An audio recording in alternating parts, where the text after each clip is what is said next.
Man's Higher Consciousness by Hilton Hotema. Lesson number 2. For some reason, I feel like I'm high. I'm having a difficult time putting words together here because I don't know. I jumped into the beach, and I guess I'm feeling blissful. So I'm going to attempt to read this with a straight face and put some words together here. So, Man's Higher Consciousness, lesson number 2. If you want to listen to the previous ones, introduction, lesson 1, or if you jump in at any time, if you just jumped in right now, go on the channel, go on the playlists, and look for the playlist Man's Higher Consciousness. Okay, fantastic book. So lesson number 2 is not very long, so it's titled The Living Cell. So lesson number 2, the living cell. Life is the expression of a series of chemical changes. Modern science has spent years trying to define life, and some of the many definitions advanced appear under life in our work titled Scientific Living. In the Book of Popular Science, it is said, what is life? That is another question, and the answer is one of the profound mysteries. Science has explored life down to a single cell of living matter, but exactly what makes that cell alive is not known. One of the main concepts of science, the living protoplasm, which has been regarded by science for a century as the source of life, was exploded in 1937 by a group of America's foremost scientists, who showed that protoplasm is composed of numerous ordinary particles visible by modern methods, and not one of these particles is alive. Protoplasm is the sticky, whitish substance of which living tissues seem to be made. It was so named in 1840 from the Greek proto, which means first, and plasm, a thing formed, and means the first creation. Dr. Harvey of Princeton University related how, under the microscope, protoplasm has literally fallen apart in the whirling, centrifuge, and fine testing methods. It appeared to be composed of cells, bits of fat, granules of colored matter, proteins, threads, hollow bubbles, nuclei, minerals, and a complex of other substances, not one of which he said can be considered as living except insofar as it is indispensable for the continuance of life. Thus, the mystery of life remains unsolved so far as modern science is concerned. Still is. This was written back in the 50s. Osler declared that life is not an entity nor a principle, but only the expression of a series of chemical changes. Let me repeat that again. Osler declared that life is not an entity nor a principle, but only the expression of a series of chemical changes. Only the expression of a series of chemical changes. Okay. Okay. Okay.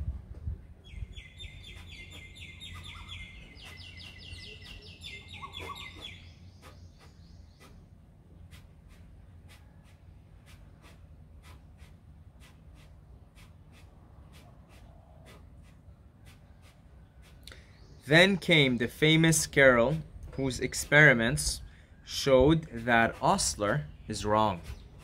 Carroll said the childish physiochemical conceptions of the human being, in which so many physiologists and doctors believe have to be definitely abandoned. This leaves medical art with no law of physiology, and it cannot have one until it knows what makes the body function. Next section, Chiropractic Law of Physiology.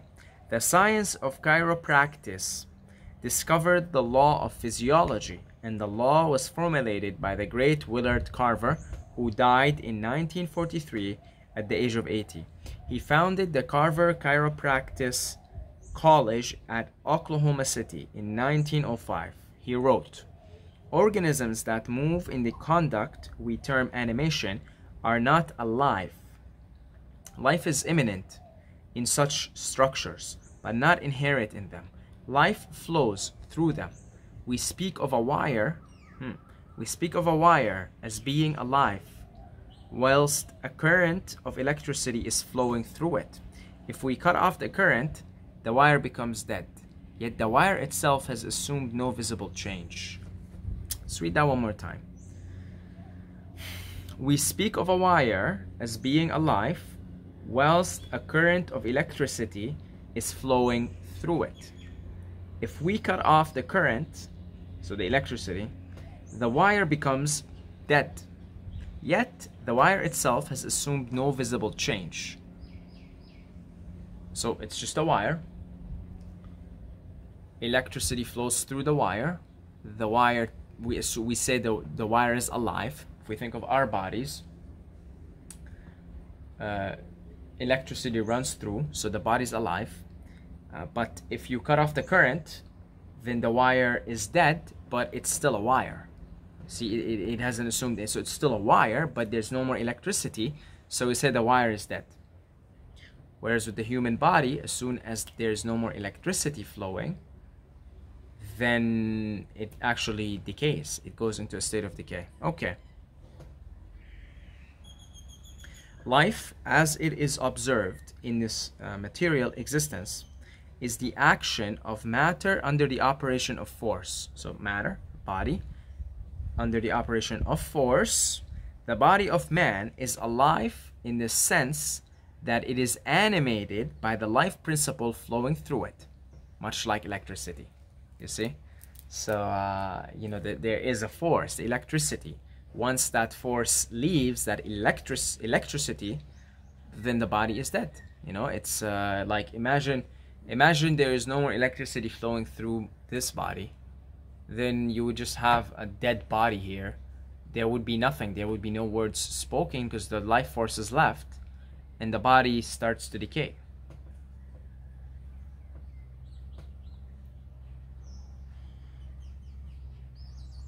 According to Carver, the living organism is an instrument. It's funny because Ra uses this word as well, an instrument.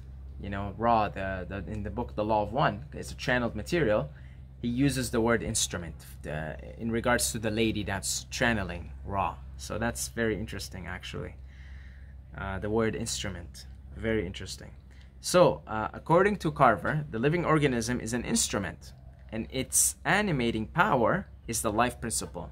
But this old doctrine of the ancient masters, who held that the cosmic spirit animates the body of man, is a mere superstition, according to modern science, and accepted now only by the layman and the chiropractors. No satisfactory theory of the evolution of man, as advanced by the evolutionist, can be sustained so as long as the genesis of life upon this planet is shrouded in darkness. It certainly feels like that. The basic factors and causes of evolution are bound up in the question of life itself. The evolutionist begins with the living cell. Once given a primordial life cell capable of reproduction, and modern science constructs man physically, vitally, intellectually, and morally. According to modern science, all these properties appear in matter as a result of the expression of a series of chemical changes. Preposterous! That exceeds the work of the magician in pulling white rabbits out of a hat. So, where did the living cells come from? Or where did the living cell come from? The evolutionist makes no attempt to explain the original appearance of the living cell itself, nor does he explain the nature or cause that originated it. He does not explain the original division of living organisms into male and female. He does not explain the phenomenon of intelligence displayed in the conduct of all living things.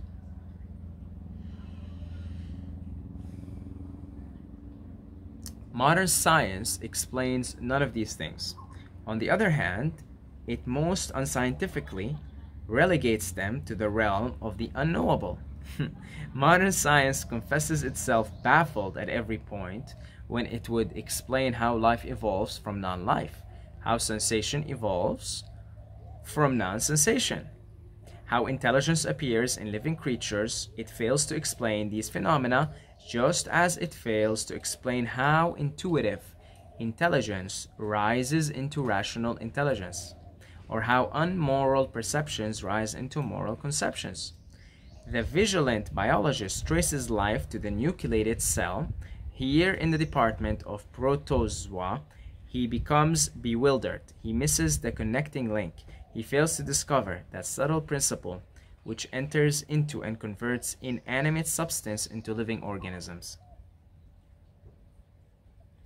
This lack of basic knowledge caused Carroll to state that our ignorance of the body is profound. The mechanistic physiologists of the 19th century have committed an error in endeavoring to reduce man entirely to physical chemistry. That's what science does. It just reduces everything to materialism. Okay? This is a material thing, and when you die, that's it. You're the physical body, and that's it. Right? It's because science is trying to explain the world of the senses, which is finite. But the problem is, this finite world is being run in the imagination of an infinite being. Thus, the animating principle is infinite, and that's what science struggles with, because science deals with the world of finity. Everything that's finite, material, anything material is finite. In modern definite terms, modern physiologists of the orthodox school are still in darkness as to the body's requirements and functions. What the body needs to sustain it and why its functions are things unknown to them. The field is wide open for the consideration of man, with almost nothing definitely known by physical science, and any reasonable theory advanced may be as correct as any other. Okay. Next one. Is eating necessary? Quote, appetite comes with eating. Quote, end. Appetite comes with eating, isn't that true? Like if you try to do a fast, any fast, 24 hours, 48 hours, like you're fine, you're cool. And then the minute you eat something, it's like a bat out of hell came out. It's like, all right, let's go. You know, the mind just goes and wanders and the taste buds go nuts. But before then, you're okay. You know, you're fine. Appetite comes with eating. In our work titled The Nutritional Myth, we stated that it is more difficult to explain why man should eat than to show that he should never eat. It is said by some unorthodox physiologists that man should not eat, that what he does eat does not sustain his body, that the cells of which his body is composed are self-existent and self-sustaining, as are all other objects that are composed of atoms, as the body's cells are, and that man should have no more need for food than a stone or a star, since these are also constituted of atoms the same as are the body cells. Because the atoms, the cells are like mini stars. They're miniature, as above, so below. So if we say this is below, it's exactly as the stars. It's the same animating force, and everything is run by electrons. Stars do not eat. You see? Neither does the body. The body does not eat because the body is composed of atoms, cells, which are composed of electrons, which are nothing more than whirling things in the ether. Okay? They do not eat. They just are. It's their infinity. Therefore, the body is infinite. Whew. So,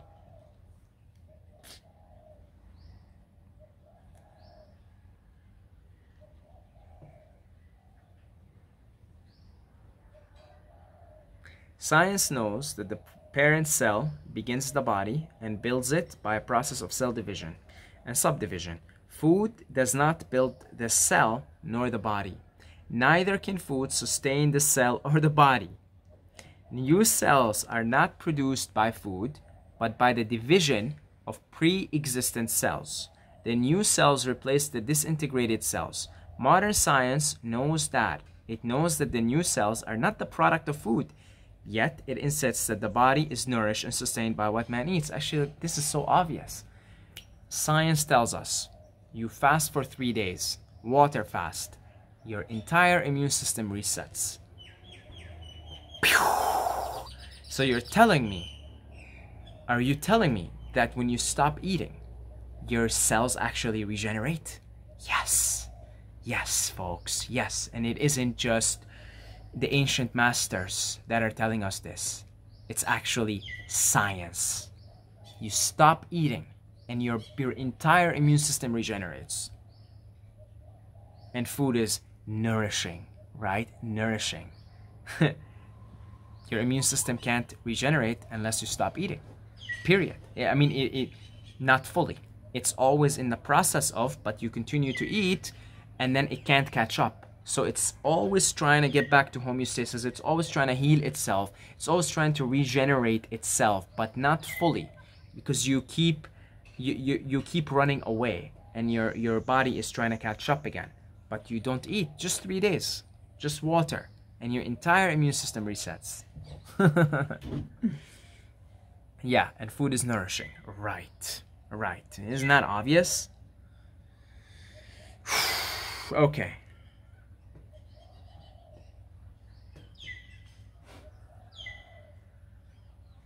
Consistency of thought demands that we proceed in our processes in a direct line through infinite time to infinite results. If food does not produce cells, if all cells of the body are produced by the process of division and subdivision of pre-existent cells, then food does not and cannot nourish and sustain the cells. In that case, the cells need no nourishment, cannot receive nor use it, and are self-existent and eternal. It's kind of almost obvious, actually.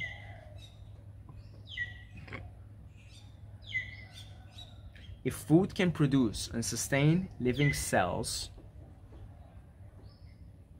if unintelligent matter can produce intelligence, there is no reason why man should not progress to infinite capacity by virtue of the power of residing in the food he eats.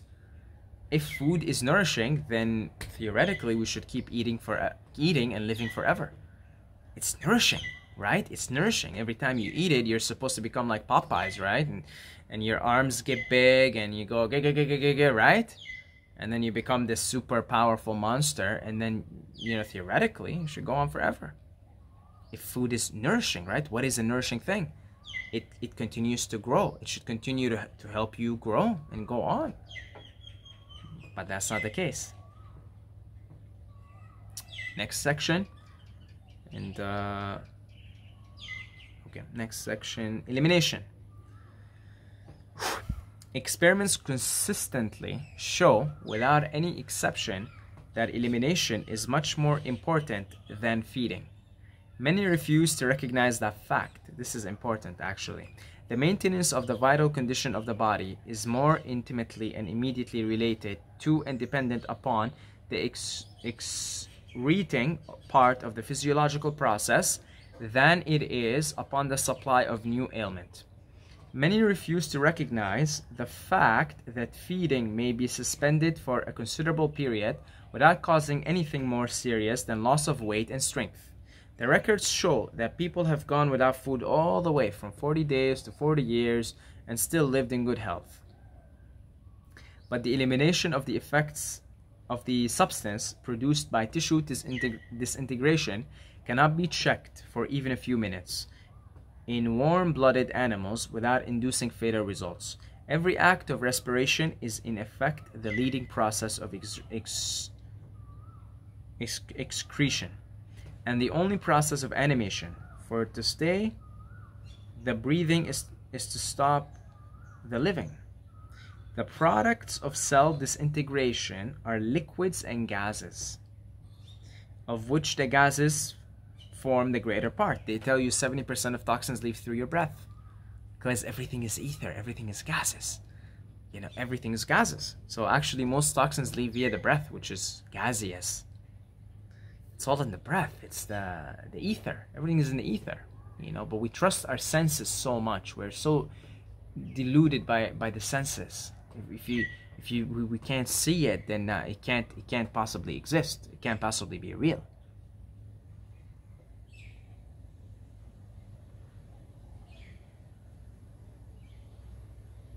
The major portion of the gases is eliminated via the lungs. The rest leaves the body through the kidneys and skin. The liquids also leave the body via the kidneys, lungs, and skin. Next section, cells are not produced by food. We reiterate that what man eats and drinks does not produce cells nor nourish them. The cells all come from the parent cell, the beginning point of the body. The body cells do not depend on what man eats and drinks. They are not nourished. That is another illusion.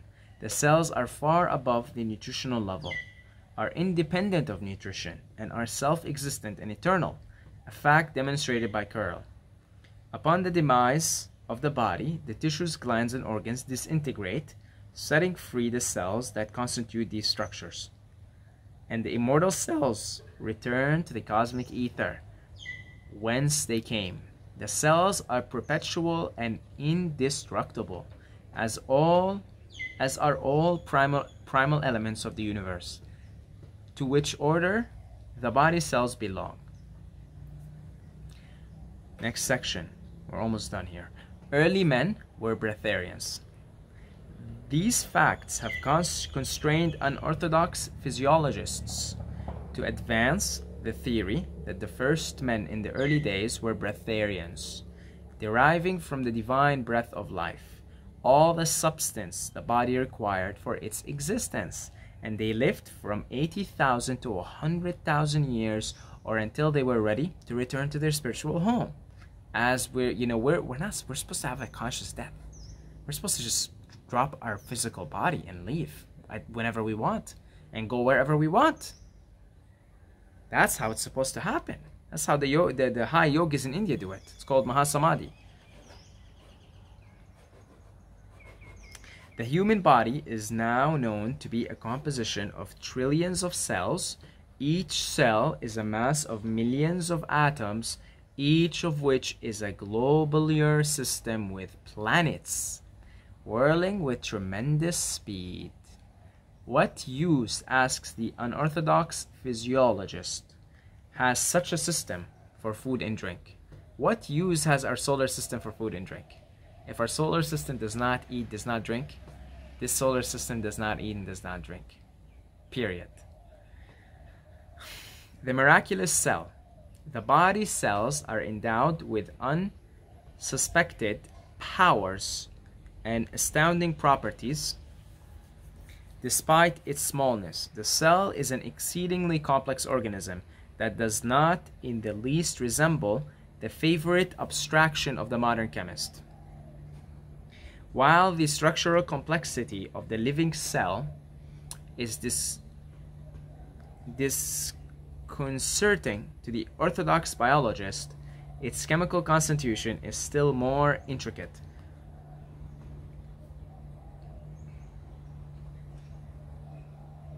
A droplet of water forms a tiny microcosm containing in a state of extreme dilution a great variety of cosmic elements. The body cell is practically a duplicate thereof, but raised to the exalted plane of divine animation. Carroll says that the parent cell and the cells that come there from are not made of extraneous material like a house. He means that the cells are not composed of what man eats and drinks. He states that while the body is composed of cells, as a house of brick, the body is born of a cell that makes more cells, just as though a house originated from one brick. So it's basically the master cell, the parent cell, which is consciousness, from which the subdivision of cells occurs. Makes sense.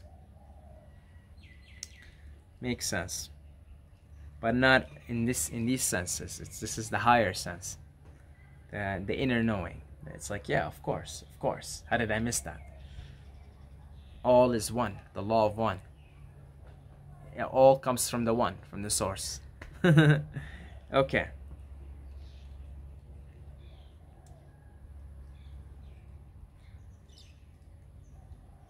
Just as though a house originated from one brick, a magic brick that would set about manufacturing other bricks, those bricks, without waiting for the architect's drawing or coming of the bricklayers, says Carroll, would assemble themselves and form a house and all parts thereof. All comes from the source, all comes from the one. That's the parent cell. That does not feed, that does not drink. The solar system does not feed, does not drink. We are the universe.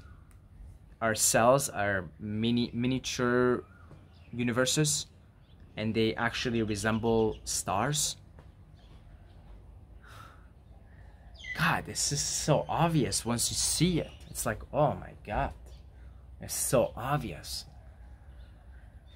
Okay, so that's the end of lesson 2, and I will see you guys in the next video in lesson 3, which is titled Physical Immortality. So I'll see you guys in the next one.